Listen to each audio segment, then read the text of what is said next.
به نام خدا. سلام بچه‌ها، امیدوارم که حالتون خوب باشه. من محمد جباری هستم، همراه شما هستم با آموزش درس ارائه دهنده خدمات رایانه‌ای. تو این قسمت می‌خوایم بپردازیم به ادامه آموزش پودمان اول. قبل از اینکه وارد آموزش بشیم از شما می‌خوام که حتما کانال ما رو سابسکرایب کنید تا آموزش‌های بعدی رو از دست ندید.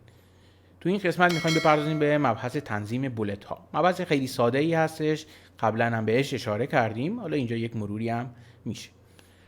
خب حالا من اجازه بدید یه متنی رو اینجا مثلا بنویسم.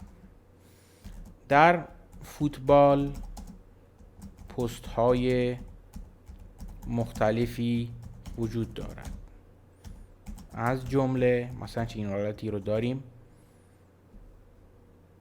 چرا پیمون اینجوری شد؟ خب مثلا دروازه‌بان،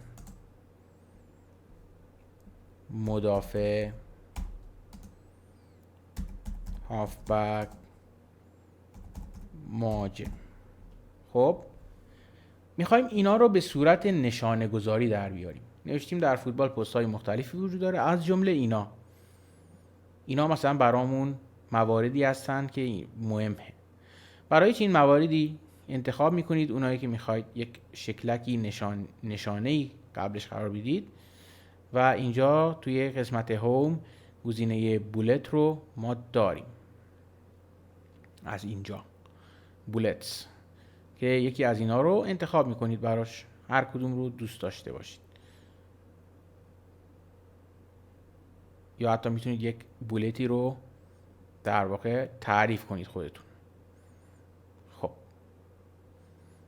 که حالا ما از این آماده ها استفاده میکنیم، مثلا این رو استفاده میکنیم. اگر بخواید غیر فعال کنید دوباره روش کلیک میکنید، غیر فعال میشه. حالا من این رو انتخاب میکنم. اگر به صورت شماره گذاری بخواید از این یکی استفاده میکنید، از این مورد استفاده میکنید. این رو قبلا داشتیم. پس به این شکل از بولت میتونید بچه‌ها کمک بگیرید برای چنین مواردی. اگر این ویدیو براتون مفید بوده حتما ویدیو رو لایک کنید، برای دوستانتون شیر کنید و کانال ما رو جهت حمایت از ما حتما سابسکرایب کنید.